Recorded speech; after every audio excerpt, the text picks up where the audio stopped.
Muchísimas gracias, Gonzalo, por venir. Encantado de estar acá contigo. Vamos a empezar por ¿de dónde vienes y a dónde vas? Bueno, qué pregunta. En un nivel relativo, vengo de Chile, soy chileno de origen, aunque también soy español por mis abuelos maternos. Y vengo del mundo de la psicología y de una práctica de meditación de un par de décadas. Y creo que voy a tratar de contestar esa pregunta que me estás planteando. Para mí esa es la pregunta de la vida, de dónde vengo y para dónde voy y para dónde vamos, y ver si puedo influir un poquito en mi propio camino, en el de los otros, en una dirección constructiva. Vamos a hablar de mindfulness, pero sobre todo de compasión, porque creo que en la escuela en la que te formaste, en Stanford, en compasión, se habla de que la compasión es como que esa capacidad de relación lleva el mindfulness al territorio real de la vida, ¿no?, cotidiana. ¿Qué aprendiste allí en esa universidad y por qué te has dedicado a ello, ¿no?, al tema de la compasión dentro del marco del mindfulness? Okay. Pues me encontré con la compasión ya bastante adentrado en mi interés en la meditación y en la psicología, cuando entré en contacto con el Centro para la Investigación y Educación en la Compasión y el Altruismo, que es el nombre del centro de Stanford. Estaba haciendo mi doctorado en psicología en Estados Unidos. Necesitaba un tema y estaba bastante entusiasmado con haber encontrado mindfulness.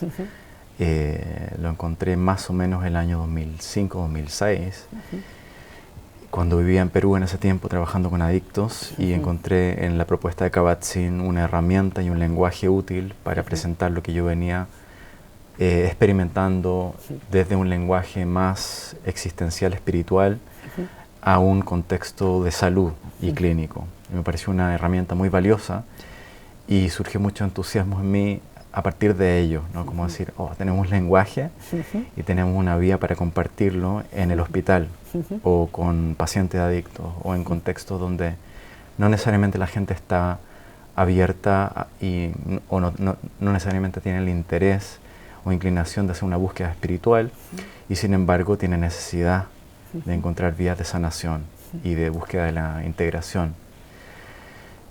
Sin embargo, poco a poco fui sintiendo que el marco de mindfulness se me quedaba un poco restringido para abrazar otras capas del camino, ¿no? Capas que eran más relacionales, más vinculadas a la emoción y también más vinculadas a la posibilidad de hacer transformación, no solamente a nivel personal, como disminuir el estrés o vivir un poco mejor, sino que como una vía de poder transformar la manera en que nos relacionamos, ¿no?, tanto en pequeños grupos como más ampliamente, socialmente. Entonces me encontré con la compasión, primero desde el budismo tibetano, ¿no? Yo venía del Zen, donde no se enfatizaba muy explícitamente la compasión, porque es un camino que enfatiza mucho la sabiduría.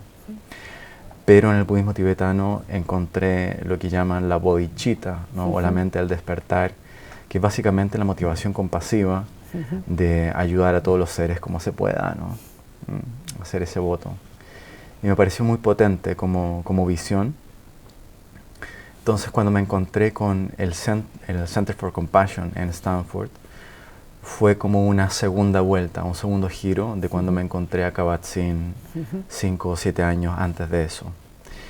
Y sí, sentí que quería que la compasión era quizás un barco suficientemente amplio donde cabían muchos de mis intereses y del rol que quería jugar en el mundo, en esta vuelta. ¿Y cuáles serían las diferencias entre, por ejemplo, una práctica del Tonglen o el del dar y tomar respecto a la compasión que en Stanford se enseña y que tú más o menos... ¿Cuáles son las analogías y las diferencias para tener claro también los marcos, ¿no?, donde estamos? Te cuento un poquito más del contexto entonces del centro. Ese centro se fundó desde la visión del Dalai Lama y de un neurocirujano, Jim Doty, de Stanford. La idea era hacer ciencia y educación contemplativa basada o inspirada en el budismo tibetano, pero que pudiese ser presentada en un lenguaje plenamente secular y que fuese viable hacer investigación a partir de ella. Y eso básicamente las condiciones del Dalai Lama para sembrar este centro en Stanford fueron dos cosas. Uno es que fuese completamente secular y no budista, y lo segundo es que la ciencia fuese impecable. Y se empezó a desarrollar una ciencia de la compasión en paralelo al desarrollo de un protocolo educativo en torno a la compasión, o para cultivar gradualmente y de una manera lógica y secuencial la compasión. Entonces ahí surgió el programa que se llama en inglés Compassion Cultivation Training, Compassion Cultivation Training, o entrenamiento en el cultivo de la compasión, que es un programa de 8 semanas que va cultivando gradualmente la práctica de la compasión desde una base inicial de mindfulness, ¿no? Entonces, este camino de práctica tiene su análogo en el mundo del budismo tibetano, que es el entrenamiento Lojong, o entrenamiento mental, que es un proceso en el cual las personas, cuando se diseñó particularmente para una población que ya estaba muy imbuida de budismo, como es el mundo indo-tibetano del siglo 8 a 10. Pero la gracia del entrenamiento Lojong es que responde a la pregunta: ¿cómo me puedo entrenar en compasión sin necesariamente irme a la montaña o sin recluirme, sino cómo puedo aprovechar la dificultad de mis relaciones interpersonales, de mi vida laboral, de los políticos, de todo lo que tenemos, ¿no? Como parte del camino y no como obstáculos en el camino. Y en ese contexto, la práctica de Lojong, de Tonglen, que es la práctica de dar y recibir, de imaginar que uno inhala sufrimiento y uno exhala lo mejor que uno tiene, amor y compasión, es como el pináculo, ¿no? El punto máximo de ese camino de entrenamiento mental o Lojong. Y dentro del entrenamiento secular, del entrenamiento en el cultivo de la compasión, está dentro del protocolo, hacia el final del protocolo, porque es una de las prácticas, digamos, menos intuitivas y más avanzadas, pero sí se integra dentro de ese protocolo una versión sencilla pero potente de Tonglen, o de dar y recibir. Entonces, en ese sentido, no es que son dos cosas distintas, sino que están presentadas en lenguajes o están empaquetadas en un formato distinto que sea posible de realizar para gente que viene de la calle, o que sea budista, o que sea cristiana, o que sea atea, no importa. En el programa, de hecho, he tenido muchas veces a monjes budistas, a monjas católicas, a ateos acérrimos en el mismo grupo, compartiendo su experiencia y simplemente practicando desde la humanidad compartida, tener un corazón y una mente humanos, ¿no? Y los resultados pueden ser muy potentes. No sé si te puedo contar una historia al respecto, brevemente. En un grupo que terminamos recién en Sevilla, de entrenamiento en la compasión de 8 semanas, había una participante, y ella me autorizó a compartir esta historia, que es alguien que había perdido a su hijo hace unos 10 años. Ella venía de una asociación de padres que han perdido a sus hijos, y al iniciar el programa ella dudó si participar o no, porque su esposo entró en un proceso de enfermedad avanzada, muy delicado. Y lo habló con el esposo y decidieron que ella participase, porque podía ser una buena vía de autocuidado en el proceso. Entonces esta persona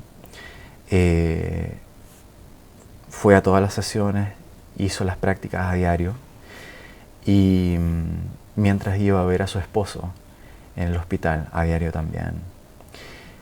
En la 7ª semana del programa, donde se enseña Tonglen, dar y recibir, ella contó a la semana siguiente que durante 10 años, aunque ha ido muchas veces a ese hospital, había evitado ir a las partes del hospital donde su hijo había sido tratado y donde había fallecido. Y esa semana de la práctica de dar y recibir, ella comprendió que la esencia de la práctica era trabajar con el propio miedo, ¿no?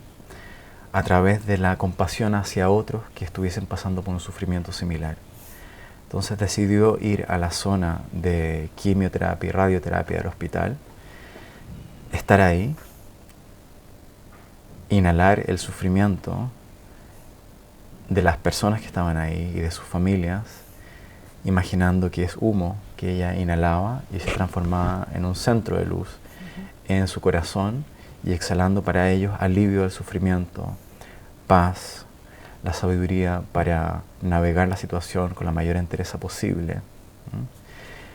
Y ella reportó que luego iba a ver al esposo y ella llegaba con una sonrisa, ¿no? Y el esposo le preguntaba qué ha pasado, y ella le contaba que estaba dando y recibiendo.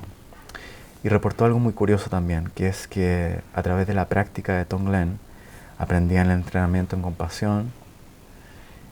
Ella había superado un dolor de cabeza que ella traía por 10 años. Entonces, esto por lo menos para mí habla de la potencia de estas prácticas que literalmente tiene ahora 1200 años en el formato presentado en el budismo tibetano, pero que los occidentales seculares están listos, ¿no? Que nuestro corazón y nuestra mente también están abiertos y listos para utilizar estas técnicas para el beneficio personal y social. Es una pregunta, que me surgen varias preguntas, ¿no? ¿Realmente todo el mundo está preparado, como dices, para cultivar la compasión si previamente no ha tenido la capacidad de dejar de evitar sus propios núcleos de dolor y sufrimiento? Y ese dar y tomar, que es, supongo que en el camino avanzado, como has reseñado, no puede producir todavía mucho más estupor y más realmente gran dificultad de asumir el sufrimiento de toda una humanidad, además en el grado de sufrimiento en el que vive la humanidad contemporánea, ¿no? Entonces, ¿todo el mundo está preparado realmente para ese cultivo, o el desconocimiento de un elemento que sí está en el marco tradicional del budismo? Y quiero que me digas cómo está, por ejemplo, en esta propuesta que hacéis secular, de una sabiduría que es la que orienta esa compasión. Es decir, la compasión tiene un objetivo que es comprender una interdependencia, ¿no? Si no hay esa sabiduría o conocimiento de forma existencial, realmente uno puede permitirse asumir el sufrimiento de una humanidad en un estado de tantísimo dolor como el de ahora. Una pregunta que te lanzo. Muy linda pregunta. Pues en el marco del entrenamiento en compasión hay una base, ¿no?, del proceso del cultivo de la compasión, que es desarrollar la conciencia del sufrimiento y el coraje de enfrentar esa conciencia del sufrimiento. Y esto no es trivial, ni siquiera con el propio sufrimiento. De hecho, los seres humanos somos especialistas en no ver nuestro sufrimiento, ¿no?, y en estar distraídos ante nuestro sufrimiento. ¿Para qué hablar del sufrimiento de los demás o del sufrimiento del mundo, ¿no? Entonces, si vemos la compasión como una respuesta que se desenvuelve frente al sufrimiento y lo vemos como un proceso, este proceso comienza por tomar conciencia del sufrimiento. Eventualmente, cuando tomamos conciencia del sufrimiento, podemos resonar empáticamente con ese sufrimiento, sentir que ese sufrimiento tiene una valía afectiva para uno, es decir, esto me es relevante, me gustaría hacer algo al respecto, y ese me gustaría hacer algo al respecto es la respuesta compasiva o altruista, ¿no? Entonces, cada dimensión cognitiva, afectiva, empática, motivacional de hacer algo respecto al sufrimiento que percibo en mí o en el otro, son distintos aspectos cultivables. Obviamente, si trajésemos a la gente a una primera sesión y decimos, ok, vamos a inhalar sufrimiento y vamos a exhalar compasión, lo que sucedería es que estaríamos activando lo que llamamos el sistema de amenaza, ¿no? Estamos llevando la fisiología de la persona a un punto donde se va a activar su respuesta de estrés, y cuando nos sentimos amenazados no podemos aprender nada nuevo, ¿no? Por eso es importante que el camino sea gradual, ¿no? Y ese camino gradual en el cultivo de la compasión parte por lo que ya nos es dado por naturaleza, que es la compasión y el amor hacia los seres queridos, ¿no? Partimos por ahí. Primero asentar la mente un poquito y luego tocar cómo se siente el amor y la compasión hacia aquellos quienes ya nos importan, ¿no? Entonces, cultivar eso por algunas semanas, ¿no? Que también es poco en realidad. Sí, luego hablaremos de eso. Sí, sí. Obviamente que un programa de 8 semanas, en realidad, lo decimos así, es una degustación de un camino de toda una vida o dependiendo del marco teórico de varias, ¿no? Pero te presenta las semillas de algo que puedes seguir desenvolviendo por el resto de la vida, ¿no? Por eso hay que también reducir las expectativas respecto a no nos vamos a iluminar en 8 semanas, ¿no?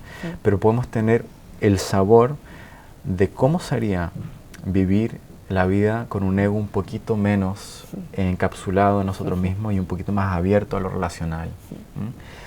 ¿Qué tipo de satisfacción puede traer eso para quien lo practica y cómo cambia las relaciones con otros? Y tenemos investigaciones sobre eso, de cómo cambia eso. Podemos hablar de eso en un momento más. Pero quiero volver un segundo a lo que decías de la sabiduría. Cuando comienzas a cultivar la compasión, lo que empieza a darse naturalmente es que los límites que conocías de tu ego se empieza a ver los frágiles, digamos, lo artificioso más que frágiles que son, ¿no? Y, por ejemplo, en el contexto del programa, en la semana 5 empezamos a ver la humanidad compartida, ¿no? Como, tal como yo, tú deseas ser feliz, estar libre del sufrimiento, aunque no sea mi familiar, o mi pareja, o mi hijo, ¿no? Incluso mi enemigo, tal como yo, desea ser feliz, estar libre del sufrimiento, y tal como yo, está bastante confundido acerca de cómo lograr eso. Eso puede disminuir mi reactividad y empiezo a ver una base de humanidad compartida. Cuando mi ego empieza a hacerse más poroso, más permeable y más relacional, empezamos a entrar en el terreno de la sabiduría, ¿no? Que es la sabiduría en este contexto, lo entendemos como el conocimiento experiencial de la no separatividad, ¿no?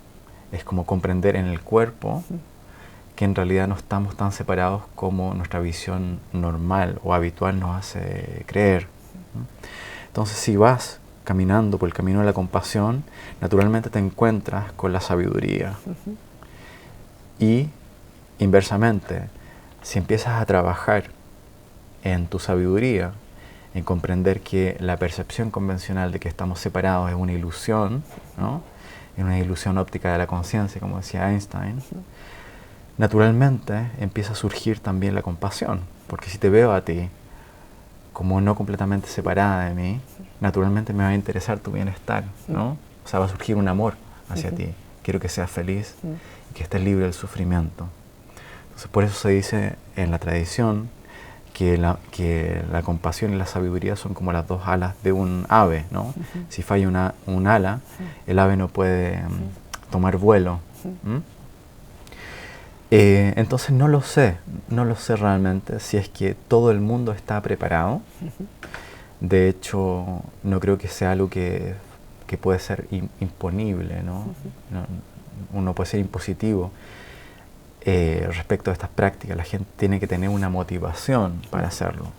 Sin embargo, es cierto que vivimos tiempos excepcionalmente complicados respecto a las crisis que estamos enfrentando a nivel ecológico, a nivel político, a nivel económico, a nivel social. Entonces sí hay un sentido de urgencia, que no tenemos demasiado tiempo como para seguir viviendo sin compasión. Es decir, no podemos imponer la compasión, pero vivir sin compasión creo que nos trae un futuro que es insostenible. Entonces, aunque no sea, digamos, posible hacerlo obligatorio la educación en compasión, sí es muy alentador que más y más gente está viendo que es indispensable traerlo a distintos ámbitos.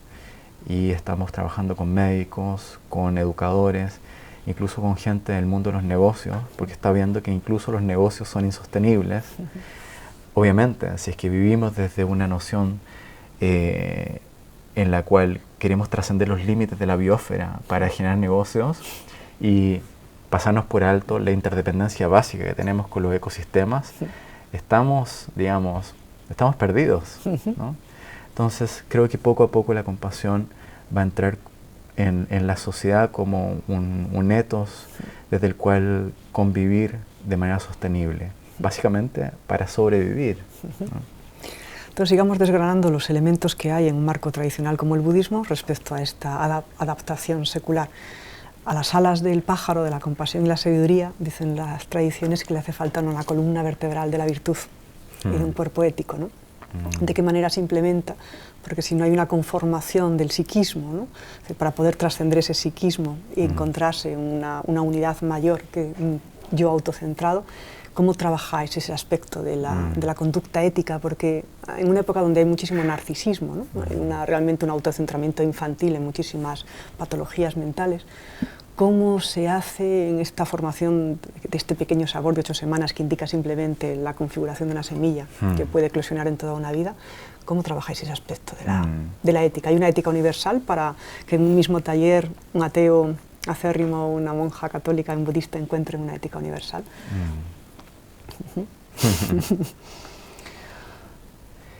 El tema de la ética es delicado, ¿no? En un programa secular.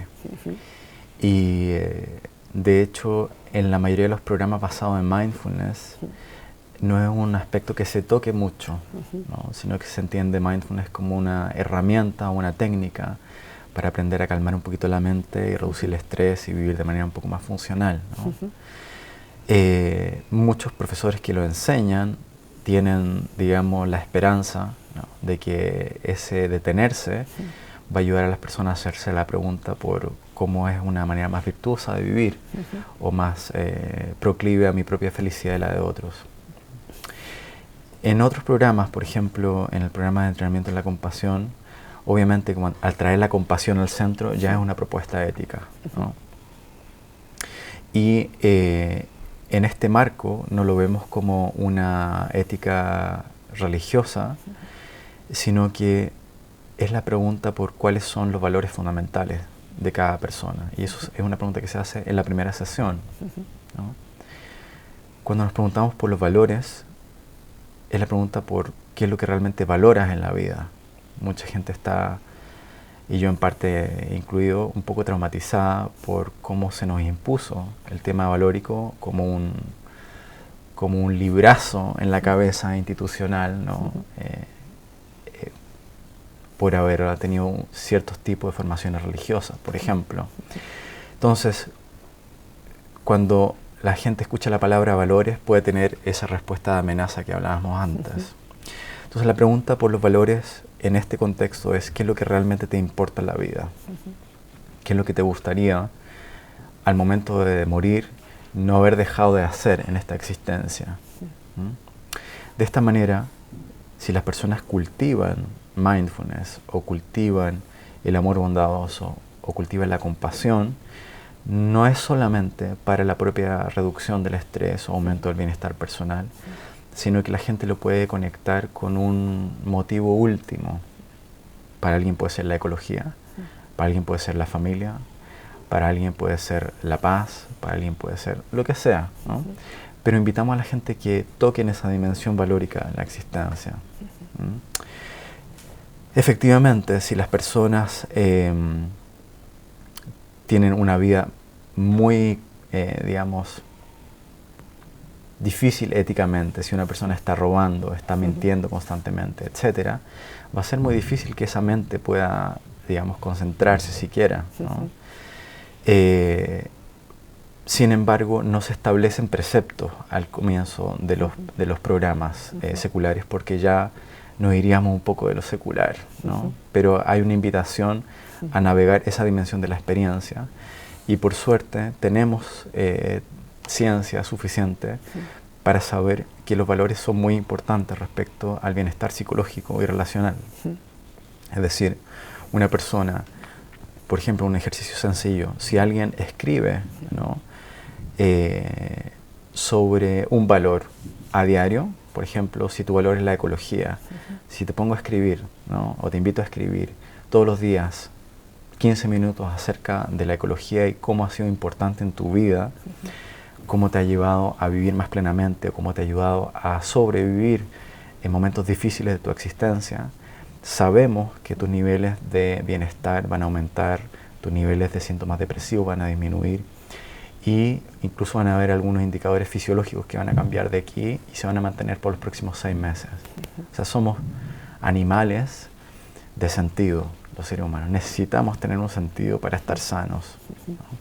Entonces, si presentamos la idea de los valores de esta manera, ¿no? Con ciencia atrás, y que la gente vaya haciendo prácticas y vea en su vida los beneficios de ello, es completamente otro cuento que si le decimos, mira, para hacer estas prácticas tienes que comprometerte a los próximos 5 preceptos por 8 semanas, ¿no? Vale, porque la motivación última de la compasión dentro del budismo sería sanarse para sanar el mundo, ¿no? Entonces, toda motivación por debajo de esa motivación última da un fruto u otro, supongo, ¿no? Da frutos realmente en mindfulness también, y la compasión en este marco, por lo que puedo ir entendiendo, da unos frutos más a nivel del bienestar de lo psíquico, pero con una aspiración por parte del instructor consciente de que quizás esa calma, ¿no? En ese primer horizonte de lo psíquico integrado puede ver más allá de un yo autocentrado e ir realmente a esa motivación última. Supongo que esa es una de las esperanzas cuando uno...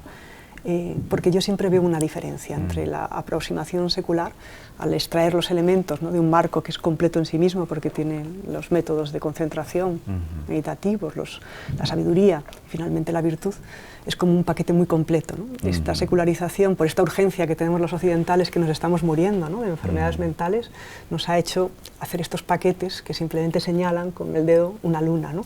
Sí. Supongo que esa motivación, esperemos que esa sea finalmente la que realmente da los frutos verdaderos de la compasión, ¿no?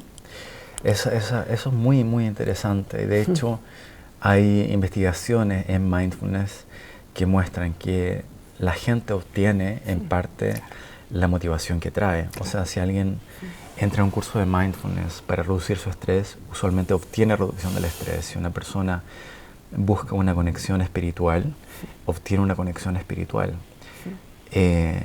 Sabemos que la realidad no existe fuera de nuestra percepción de ella, y la motivación que traemos a un encuentro, por ejemplo, este encuentro también define la realidad que hacemos coemerger en nuestra relación. Y un programa de 8 semanas es eso, es un mundo relacional que se construye en parte a través de las motivaciones y de la amplitud de rango de resonancia que puede traer el instructor a las distintas motivaciones que traiga la persona. Y esto es tremendamente profundo, porque habla también de cómo preparar a la gente que enseña este tipo de programas, que están, digamos, a medio filo, ¿no? Entre algo muy mundano y algo tremendamente trascendente, ¿no? Y por lo menos en mi manera de presentar estos programas, yo principalmente enseño el programa de cultivo de la compasión y el programa de mindfulness y equilibrio emocional, donde también tocamos el tema de valores y emociones. Mi intención es que la gente que llegue a un programa así pueda encontrar un espacio amplio de resonancia para tocar lo que cada persona traiga como el nivel más profundo. Obviamente que eso implica una tremenda responsabilidad y es un trabajo que pide mucha humildad también, ¿no? Para estar ahí como un receptor de esas motivaciones, pero está, por así decirlo, el garante de prácticas que se han hecho por milenios, ¿no? Y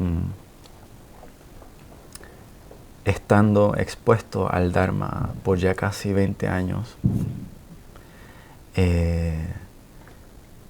he llegado a cobrar mucho respeto por las intervenciones seculares, como algo que no necesariamente es superficial, por ser secular o por ser de 8 semanas, ¿no? O por ser ofrecido en un hospital o en un centro educativo. De hecho, creo que hay mucho que se puede aprender desde la tradición a estos programas seculares y viceversa.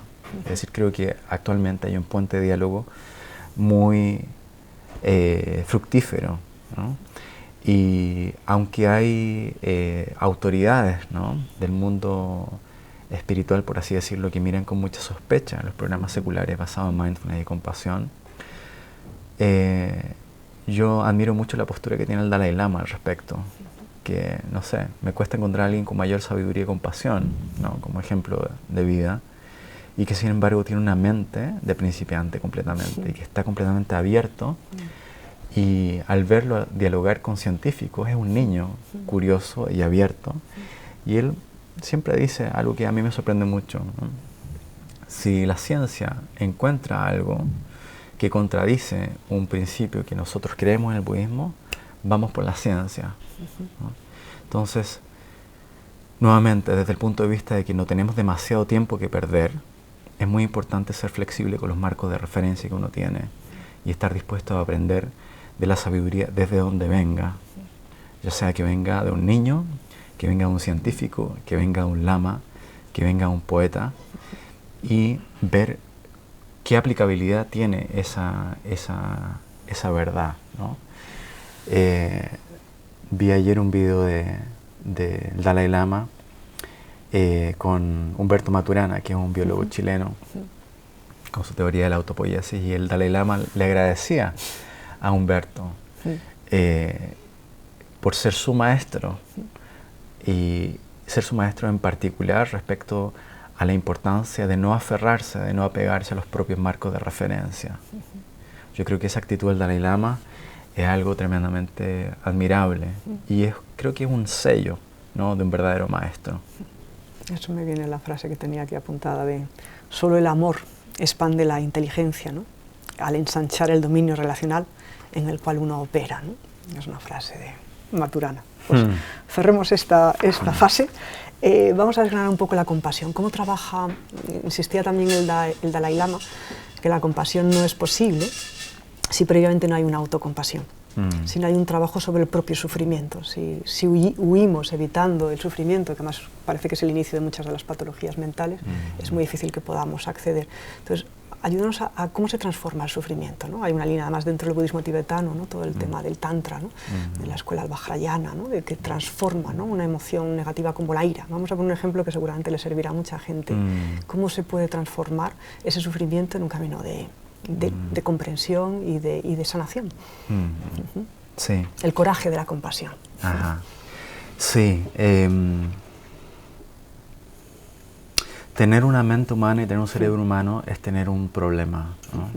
Tenemos un sistema muy complejo que es muy capaz de generar emociones muy difíciles, que traen mucho sufrimiento a nivel individual y sin duda a nivel relacional también. Entonces, cuando pensamos en las emociones difíciles, como la ira o el miedo o el resentimiento, es muy importante entender que no hay nada personal en el hecho de experimentar esas emociones. ¿A qué me refiero? Me refiero a que tu cerebro no es tu culpa, ¿no? Nuestro sistema nervioso no es nuestra culpa. Tenemos un sistema nervioso que no elegimos, que no diseñamos y que viene con plena capacidad para el amor, tanto como para el odio, ¿no? Entonces, aunque este sistema no es nuestra culpa, sí es nuestra responsabilidad administrarlo y poder transformarlo, ya sea a través de las prácticas o a través de la terapia o a través de otras vías, en la dirección más constructiva posible. Esto es posible a través de este tipo de entrenamientos que estábamos mencionando, pero van a haber momentos donde una intervención más específica y a nivel individual va a ser necesario para transformar niveles más profundos y sufrientes de dolor, ¿no? Por eso existe, por ejemplo, la terapia centrada en la compasión, que es lo que hago a nivel clínico, donde trabajamos con personas con altísimos niveles de autocrítica, ¿no?, y de vergüenza, la vergüenza en el sentido de sentirme como algo globalmente despreciable, como algo inaceptable ante los ojos de otros o ante los ojos de mí mismo. Entonces eso que se da a un nivel clínico, que produce ansiedad, depresión y otros problemas clínicos, todo lo tenemos un poco, ¿no? Aunque no seamos pacientes, aunque no estemos en un nivel clínico, sufrimos por la autocrítica. Entonces, en el proceso cultivo de la compasión, efectivamente, dedicamos un par de semanas, dentro del marco de 8 semanas, digamos, si lo ampliamos al marco de toda la vida, deberíamos dedicar algunos años, ¿no?, al trabajo de la relación con nosotros mismos, ¿no? Cómo desarrollar una actitud relacional hacia nuestro sufrimiento que no lo aumente, sino que lo ayude a sanar. Cómo poder relacionarme conmigo, cómo lo haría con un buen amigo. Y eso es tan difícil, y a la vez tan indispensable para poder ofrecer eso a otros de manera sostenible. Ese es un insight muy grande que tienen los médicos, las enfermeras, los cuidadores con los cuales estoy trabajando en el mundo de los paliativos, ¿no? Cuán importante es el amor y compasión hacia uno mismo si es que voy a estar dedicando décadas de mi existencia al cuidado intensivo de otros, ¿no? Entonces, en el marco de cultivo de la compasión, pensamos en la compasión como un flujo que va en 3 direcciones, ¿no? Pensamos en la compasión, que es lo más obvio, de mí hacia ti. Pero luego hay otros 2 flujos de los cuales este otro también depende. Uno es el flujo de la autocompasión, cómo puedo relacionarme con mi dolor, con empatía, con amabilidad, con la disposición a ver cuáles son mis necesidades esenciales y ver cómo satisfacerlas, cómo puedo relacionarme conmigo sin autocrítica, sin vergüenza de ser quien soy, sino desde una aceptación. Y un tercer flujo que está muy flaquito en los profesionales de la salud y del servicio en general, que es aprender a recibir de los otros, a pedir, ¿no? Esto les cuesta especialmente a las mujeres, ¿no? Que están educadas culturalmente para cuidar a otros, ¿no? Y sus necesidades pasan a un último plano. Entonces, si combinan las 2 cosas, hay muchos profesionales de servicio de la salud que son mujeres, que están sumamente desgastadas y quemadas en el proceso de cuidar a otros. Entonces, cuando hablamos de cultivo de la compasión, hablamos de cultivar estos 3 flujos interdependientes. Yo hacia ti, recibir de ti, y yo hacia mí mismo. Y esto lo hacemos a través de prácticas contemplativas, meditaciones, y a través de prácticas relacionales, es decir, cómo aplico esto en el día a día. Y cuando hablamos de práctica contemplativa, tú mencionaste el Tantra, ¿no? Por ejemplo, en el budismo tibetano y también en el cristianismo, por ejemplo, a través de la imitación de Cristo, ¿no? O la adoración de las imágenes, ¿no? Se utilizan símbolos de transformación de la psique como algo que puedo ver afuera porque todavía no soy capaz de verlo en mí mismo. Entonces, a través de esa admiración o de ese amor a una imagen que encarna ciertas cualidades, poco a poco estoy activando las semillas de esas mismas cualidades en mí mismo. Entonces, en el entrenamiento en compasión y también en la terapia centrada en la compasión, hacemos, por ejemplo, una práctica que se llama del ideal compasivo, que consiste en traer a mi mente la imagen de alguien a quien yo admire por su capacidad amorosa y compasiva. Puede ser un maestro de escuela que tuve cuando era niño, que me miró con esperanza en mi potencial. O quizás mi abuelita, ¿no? Que se reía de mis chistes cuando yo los contaba, cuando tenía 5 años me miraba con amor. Puedo traer esos ojos de mi abuela, que se parecen mucho a los tuyos, ahora me estoy dando cuenta.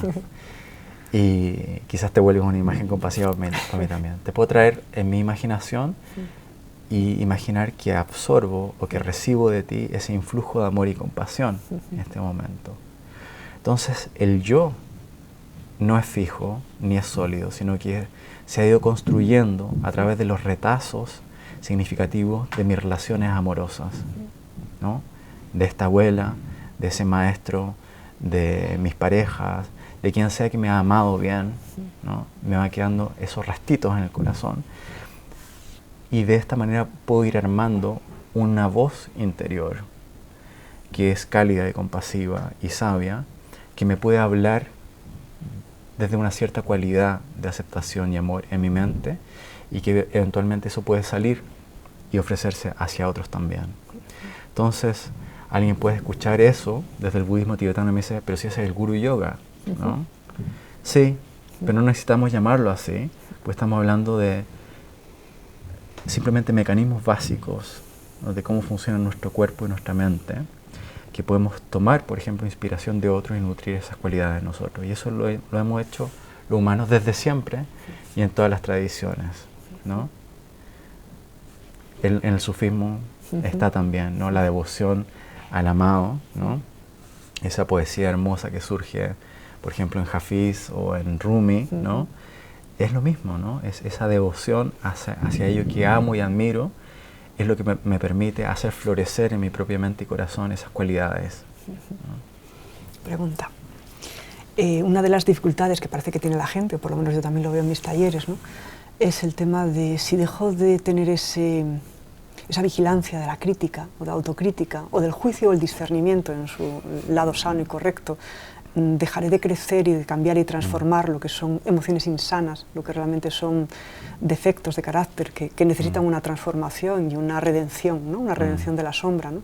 Es uno de los obstáculos, ¿no? En la compasión hay indulgencia mal entendida, puede haber una compasión sentimental o idiota, como decía Choyan Trump, ese Mahasida salvaje para Occidente. Haznos esa diferencia para que la gente, esa confusión que la veo mucho en los talleres, matízanosla.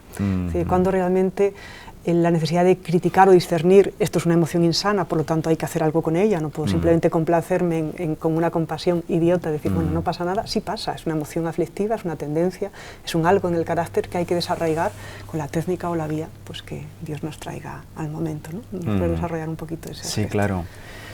Sí, cuando hablamos de compasión necesitamos hacer algunas distinciones, ¿no? Porque es una palabra que tiene mala prensa, ¿no? La compasión como lástima, por ejemplo. O la compasión como condescendencia o indulgencia, o dejar a la gente fuera de sus responsabilidades, incluido uno mismo. Entonces, efectivamente, cuando hablamos de autocompasión, se nos pueden encender las alarmas. Si soy demasiado autocompasivo, me voy a quedar en casa tomando mi mate para siempre y no voy a hacer nada, ¿no? No voy a cumplir con mis obligaciones, no voy a crecer, etc. Pero esa es una comprensión errada. De hecho, queremos dejar de cultivar una autocrítica basada en la vergüenza, pero no queremos dejar de cultivar una autocorrección compasiva, ¿no? La autocrítica basada en la vergüenza nos deja fijados en un pasado estático y en una visión fija de quién soy. Está centrada en los defectos, está centrada en el castigo, ¿no? Pero la autocorrección autocompasiva me permite efectivamente caminar en la dirección que yo visiono que puede tener mi vida, sintiendo qué aspectos puedo cambiar o mejorar o crecer, pero es desde el amor. Y está centrada en el presente y en una visión posible del futuro, sin aferramiento a ese futuro mentalizado también, y está centrado en los recursos que están disponibles hoy en vez de lo que no tengo, ¿no? Si lo pensamos en el desarrollo de un niño, ¿no?, y pensamos, por ejemplo, en un niño que necesita mejorar ciertas conductas o mejorar ciertos aprendizajes en el colegio. Es cierto, ese niño va a necesitar apoyo y va a necesitar corrección, pero el niño no necesita crítica, ¿no?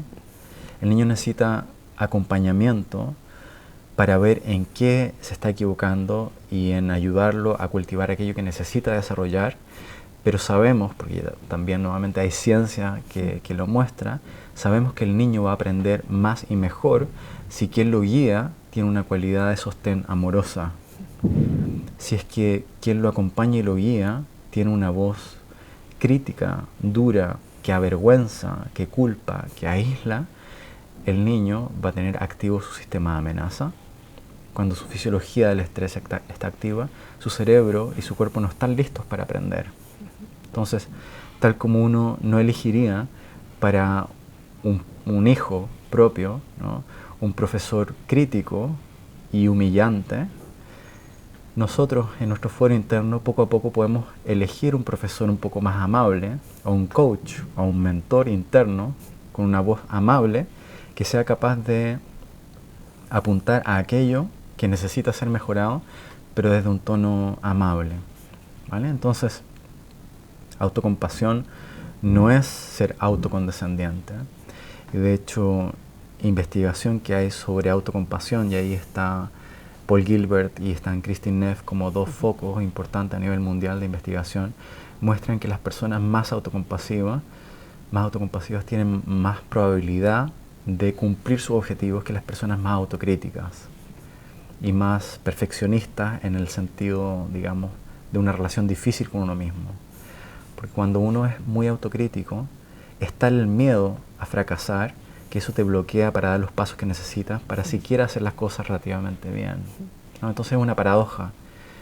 mientras más amor hay en la relación con uno mismo, hay más probabilidad de que puedas desarrollar tus proyectos.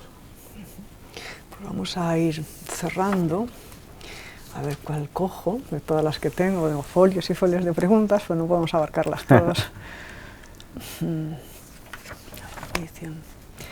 Vamos a matizar la diferencia entre perdón o la necesidad del perdón para la compasión y luego quiero que vayamos a la causa última de sufrimiento, más allá de estas emociones aflictivas como la ira, bueno, que están basadas un poco en ese plano horizontal de lo relacional, ese sufrimiento existencial que todos tenemos, que decía el Buda, nos estábamos ahogando en un océano de fuego, cómo desde la compasión también podemos ayudar a ese sufrimiento más ontológico, ¿no?, del ser, ¿no? Entonces, perdón y esa última causa. Sí, cuando trabajamos en el contexto del cultivo de la compasión, decimos que la compasión puede favorecer un proceso de perdón, pero va un par de pasos más allá. Por así decirlo, cuando hablamos de tener una compasión, y aquí estamos hablando también ya hacia niveles avanzados del camino o de las 8 semanas, ¿no? en este programita secular, estamos hablando de compasión hacia las personas difíciles, hacia quienes nos han hecho daño, por ejemplo. Y ahí hay distintos niveles, ¿no?, de daño, ¿no? Puede ser desde alguien que te ha mirado feo, ¿no?, a alguien que ha matado a un ser querido. Entonces, hablar de la compasión en ese sentido se refiere a poder ver al otro aún como un ser humano, en vez de un demonio o alguien que simplemente merece la muerte. Esto desde la comprensión de que si yo le deseo mal a otro, estoy aumentando la cantidad de sufrimiento sistémico. Entonces, la perspectiva compasiva básicamente es una perspectiva pragmática, de decir, ¿cómo puedo aportar en disminuir el sufrimiento sistémico? Cuando resiento a otro, cuando vivo con el resentimiento hacia otro, lo que estoy haciendo es sostener más sufrimiento aún. Si puedo no desearle mal a otro, y esto no quiere decir que el otro quede libre de las consecuencias de sus actos, que es una distinción muy importante, puedo yo vivir un poco más tranquilo, aún sosteniendo y honrando el sufrimiento que ha sido causado. Entonces, esa es la perspectiva compasiva, básicamente, entender que todos los seres, sin distinción, ¿no?, incluidos mis enemigos, desean ser felices y estar libres del sufrimiento, y están bastante confundidos acerca de cómo lograrlo, tal como yo lo estoy a menudo, ¿no? Esa es la perspectiva compasiva. Entonces, en el proceso de cultivo de la compasión, lo que sucede es que disminuimos la reactividad o el deseo de infligir sufrimiento en otro. Ahora, el proceso del perdón va a depender mucho de la persona y de la circunstancia.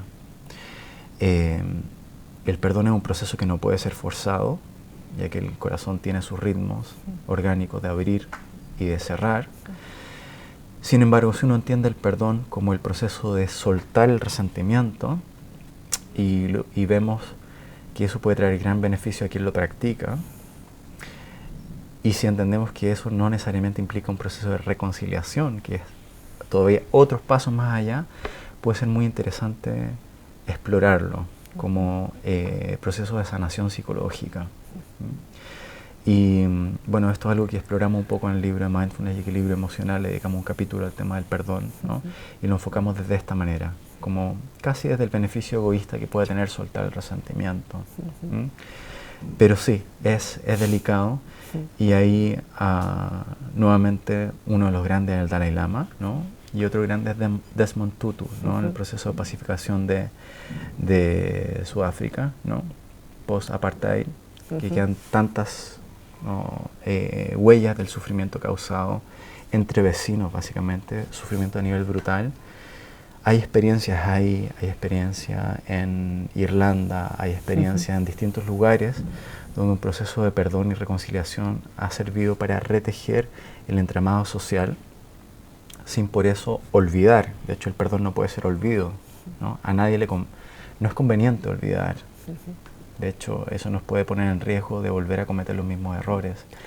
pero sí es posible vivir, no estar sujeto al resentimiento.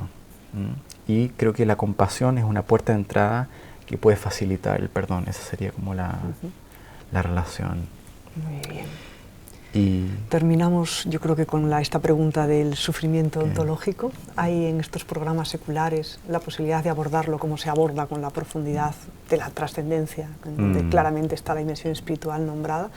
Hay posibilidad de trabajar con esa angustia existencial, que muchas patologías lo único que muestran en lo oculto es ese sentido de qué estoy haciendo con mi vida. Estoy respondiendo a la pregunta de quién soy. Parece ser que ese es el regalo de una vida humana. Y con eso ya terminaríamos. Hermosa pregunta.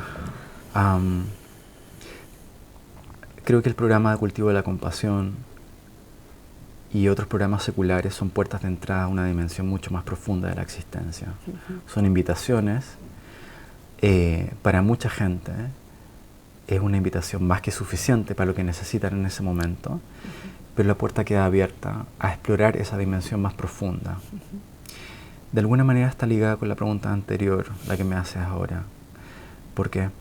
Porque podemos pensar en un enemigo externo, alguien que me ha hecho daño, ¿no? Que me causa sufrimiento. Puedo pensar en trabajar con ese enemigo externo. Pero luego hay un enemigo interno, que son nuestras emociones aflictivas, ¿no? Como la ira o el miedo, el resentimiento, etc. Los celos, la envidia. Y en un nivel más profundo está el enemigo secreto, ¿no? El enemigo oculto, que es la angustia que causa el vivir desde un ego separado. Y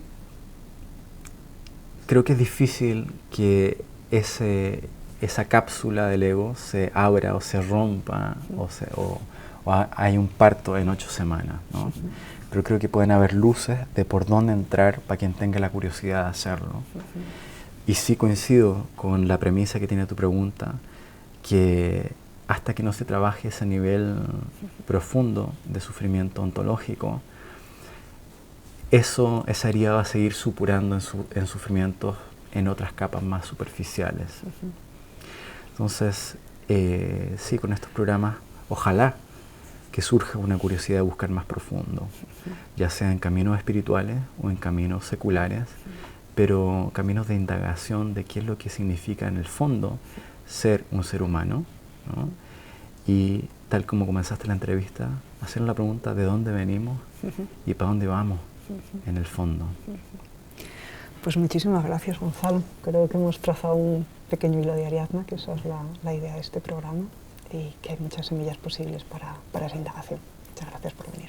Muchas gracias por tenerme acá.